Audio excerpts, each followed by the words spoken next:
राधे राधे दोस्तों, आप सभी का स्वागत है आपके अपने ही यूट्यूब चैनल में सोनू सर कॉमर्स क्लासेस में। आज आप लोग का इकोनॉमिक्स एग्जाम है आर्ट्स वाले स्टूडेंट के लिए, तो आप लोग के लिए बेस्ट पॉसिबल आंसर आप लोग के लिए लेकर आया हूँ। 58 क्वेश्चंस लेकर आया हूँ और उम्मीद है उसी में से आपका क्वेश्चंस आएगा। तो चलिए शुरू करते हैं वीडियो को। तो पहला क्वेश्चन है आप लोग का कि व्यष्टि अर्थशास्त्र में सम्मिलित होती है माइक्रो इकोनॉमिक्स इनक्लूड्स। तो माइक्रो इकोनॉमिक्स में आता है individual unit, small unit, individual price discrimination, all the above. तो आप लोग को यहाँ लिखा हुआ है ऑल द अबव। तो ये आपका पहला जो आपका क्वेश्चन पूछा गया था कि क्या क्या सम्मिलित होता है, तो व्यक्तिगत इकाई, छोटे इकाई, व्यक्तिगत मूल्य निर्धारण और उपयुक्त सभी। तो ये आपका आंसर डी हो जाएगा। उपभोक्ता व्यवहार का अध्ययन किया जाता है, consumer behaviour is studied in micro economics, economy income theory in macro economics, none of this. तो ये आपका हो जाएगा सूक्ष्म अर्थशास्त्र में, ऑप्शन ए सही हो जाएगा। किसने कहा कि अर्थशास्त्र धन का विज्ञान है? Who said it economics is a science of wealth. तो ये किसने कहा था? ये एडम स्मिथ ने कहा था, ऑप्शन सी सही हो जाएगा। ठीक है। क्वेश्चन नंबर 4 में दिया गया निम्न अर्थशास्त्री में से कौन कल्याणवादी विचारधारा के नहीं है? कौन नहीं है? तो वो है जे बी से। विच of the following is not a welfare economist आपसे पूछता है तो जे बी से हो जाएगा। निम्नलिखित में से कौन उत्पत्ति का साधन नहीं है? Which of the following is not a factor of production. तो वो आंसर हो जाएगा मनी, मुद्रा। किसके अनुसार अर्थशास्त्र मानव कल्याण का विज्ञान है? मानव कल्याण, according to whom economics is a science of human welfare. तो ये मार्शल के द्वारा बोला गया था। आर्थिक समस्या मूलतः किस तथ्य की समस्या है? तो ये to which factor economic problem is basically related to choice, यानी चुनाव से रिलेटेड प्रॉब्लम है ये। ठीक है। 7 क्वेश्चन इंपॉर्टेंट था आप लोग के लिए। अभी 8वां क्वेश्चन देख लीजिए।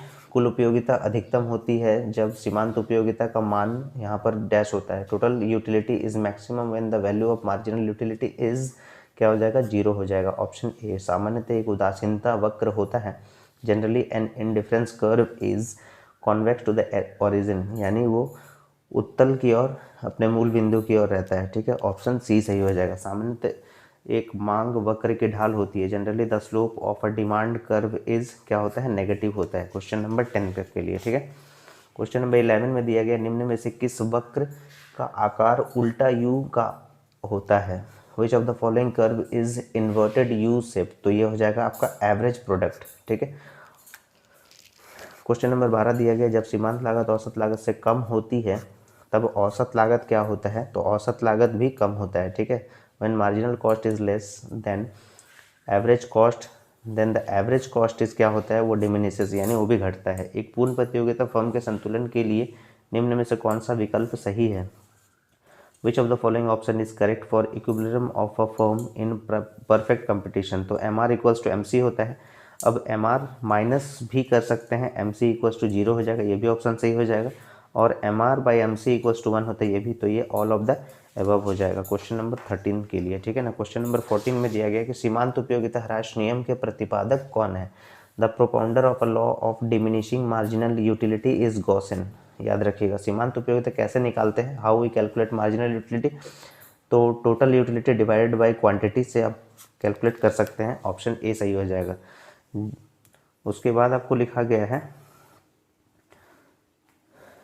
ये क्वेश्चन नंबर 16 के लिए। क्वेश्चन नंबर 16 के लिए जब कुल उपयोगिता अधिकतम होती है तब सीमांत उपयोगिता क्या होती है? When total utility become maximum marginal utility is क्या हो जाता है? 0 हो जाता है, ऑप्शन सी हो जाएगा, 0। 17 नंबर में लिखा गया फर्म के संतुलन में होता है फॉर अ फर्म इक्विलिब्रियम। तो ये क्या होता है? M R equals to M C होता है। ठीक है ना। अवसर लागत का वैकल्पिक नाम क्या है? The alternate name of the opportunity cost. क्या बोलते हैं उसको? इकोनॉमिक कॉस्ट या आर्थिक लागत बोलते हैं। 18 नंबर तक हम लोग देख लिए ऑब्जेक्टिव्स। ठीक है। 19 नंबर व्यापार संतुलन का अर्थ होता है balance of trade means capital transaction, import and export of goods.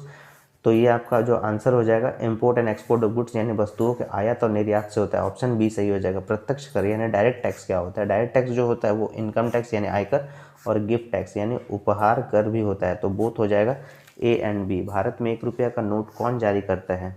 In India 1 rupee note is issued by, ये होता है finance minister of government of India, Bharat सरकार का वित्त मंत्रालय जारी करता है। ठीक है, ऑप्शन बी सही है। क्वेश्चन नंबर 22 में दिया गया विच वन इज करेक्ट, कौन सा सही है? तो के यानी multiplier equals to 1 by M P C होता है या K equals to 1 by M P S, ये दोनों आपका जो है ये दिया रहता है मल्टीप्लायर के लिए। तो ये आपका के इक्वल्स टू 1 बाई MPS होता है, और K equals to 1/1 minus MPS अगर होता है तो वो आपका 1/MPC नहीं होता है, 1/1 माइनस MPS होता है, ठीक है ना। तो ये आपका ऑप्शन पहला जो है, जो बी नंबर ऑप्शन है वो आपका सही हो जाएगा। क्वेश्चन नंबर 23, MPC का मान होता है, the value of MPC is greater than 0 but less than 1 होता है।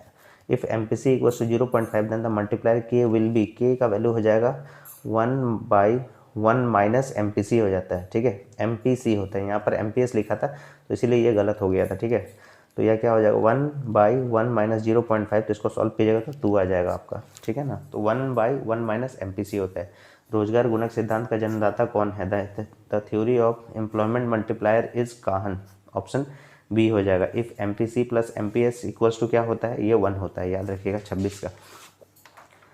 27 नंबर में दिया गया है J.M. केन्स की पुस्तक द जनरल थ्योरी किस वर्ष प्रकाशित हुई थी? तो ये 1936 में हुई थी, ठीक है ना। भारत में 14 बड़े अनुसूचित व्यावसायिक बैंकों का राष्ट्रीयकरण किया गया है। 14 big scheduled commercial bank in India were nationalized in, ये याद रखिएगा, year 1969। In which year the second Narasimha committee was constituted, तो ये आपका आंसर हो जाएगा 1998। Which is the central bank of India, तो ये आपको सबको पता है रिजर्व बैंक ऑफ इंडिया होता है, ठीक है।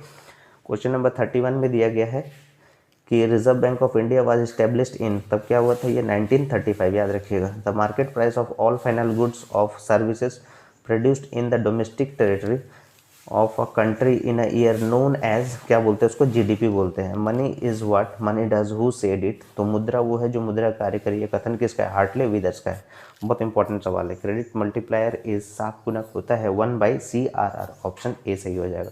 What is central bank of India, तो वो हो जाता है पब्लिक सेक्टर बैंक हो जाएगा, ऑप्शन बी सही है। 36 का, मार्शल ने पूर्ति के आधार पर उत्पादन समय को कितनी अवधियों में बांटा गया है, तो ये 3 अवधियों में बांटा गया है। एक अधिकृत प्रतियोगिता की धारणा को दिया है। The concept of monopolistic competition is given by Chamberlain, याद रखिएगा, ऑप्शन बी सही है।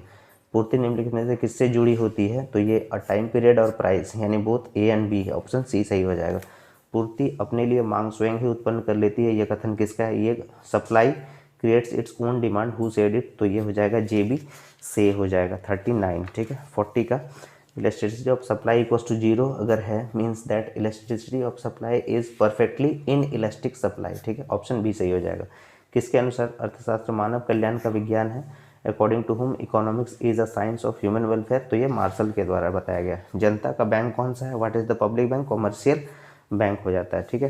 द्वितीय क्षेत्र में निम्नलिखित में से कौन सी सेवाएं सम्मिलित होती है, तो वो होता है मैन्युफैक्चरिंग, ऑप्शन बी हो जाएगा। 44 का दिया हुआ है, how many sellers are there in duopoly, duopoly मतलब 2 से रिलेटेड है, तो ऑप्शन डी सही हो जाएगा। What is the relation between GDP and NDP, तो GDP एंड NDP का फुल फॉर्म जो रिलेशन हो जाता है, GDP इक्वल्स टू क्या हो जाएगा, NDP प्लस डेप्रिसिएशन, यानी ऑप्शन सी सही हो जाएगा, ठीक है। निम्नलिखित में से कौन सा सरकार की पूंजीगत व्यय है? Which of the following is capital expenditure of the government, तो ये हो जाएगा इंटरेस्ट पेमेंट, यानी ब्याज का भुगतान हो जाएगा। 46 नंबर हो गया। 47 नंबर है, किन्स का रोजगार सिद्धांत निम्नलिखित में से किस पर निर्भर है, तो ये in which factor Keynes theory of employment depends, तो ये हो जाएगा इफेक्टिव डिमांड के ऊपर।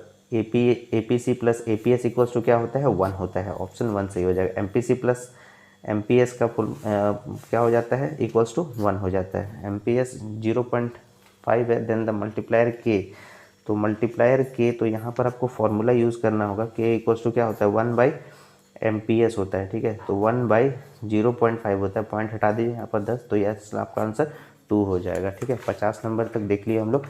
51 नंबर लिखा गया, निम्नलिखित में से किस बाजार में एक फर्म कीमत स्वीकारक होता है, ठीक है। स्वीकारक जो होता है वो होता है परफेक्ट कंपटीशन, यानी पूर्ण प्रतियोगिता में होता है। और यहीं पर अगर बोल देगा कीमत निर्धारक, अगर बोलेगा तो वो हो जाएगा मोनोपोली, यानी एकाधिकार हो जाता है, ठीक है ना।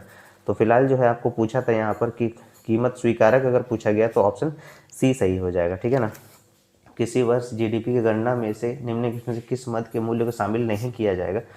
विच of the following item is not included in the calculation of GDP in a year, तो वो आपका हो जाएगा सेलिंग प्राइस को नहीं लेते, selling price of A used car, तो ऑप्शन बी सही हो जाएगा। 53 देख लेते हैं, निम्नलिखित में सबसे तरल मुद्रा कौन सी होती है, तो ये विच of the following is the most liquid money पूछा जाएगा तो M1 होता है। निम्नलिखित में से कौन सा एक कार्य केंद्रीय बैंक का नहीं है, तो केंद्रीय बैंक क्या करता है, एक्सेप्टिंग डिपॉजिट विद पब्लिक, जनता से जमा स्वीकार नहीं करता है। ऑप्शन सी सही हो जाएगा। निम्नलिखित में सार्वजनिक वस्तु का एक उदाहरण कौन सा है?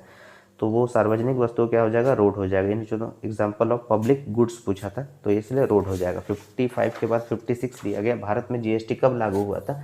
When was GST implemented in India? तो ये हो जाएगा 2017। ऑप्शन सी सही हो जाएगा। निम्नलिखित में से प्रत्यक्ष कर का एक उदाहरण कौन सी है? तो विच of the following not an example of direct tax? Direct tax कौन सा नहीं है? वो गुड्स एंड सर्विस टैक्स, यानी वस्तु एवं कर से। वो ऑप्शन सी सही हो जाएगा। कॉफ़ी के मूल्य में वृद्धि होने से चाय की मांग क्या हो जाएगी? बढ़ जाएगी। यानी when rise in coffee price the demand of T rises. तो ये आपको 58 क्वेश्चन बता दिए, बेस्ट 58 क्वेश्चन। तो उम्मीद है आप लोग का एग्ज़ाम अच्छा जाएगा। और आर्ट्स वाले ये ध्यान से पढ़ लीजिएगा, क्योंकि एग्ज़ाम पेपर में आपको देख लीजिएगा कम से कम आपको 35 क्वेश्चन जरूर इसमें से पूछा जाएगा। तो ऑल द बेस्ट आपके एग्ज़ाम के लिए। और अगर चैनल पे आप नए हैं तो चैनल को सब्सक्राइब कर लीजिए और ज़्यादा से ज़्यादा शेयर कीजिए। तब तक के लिए राधे राधे दोस्तों।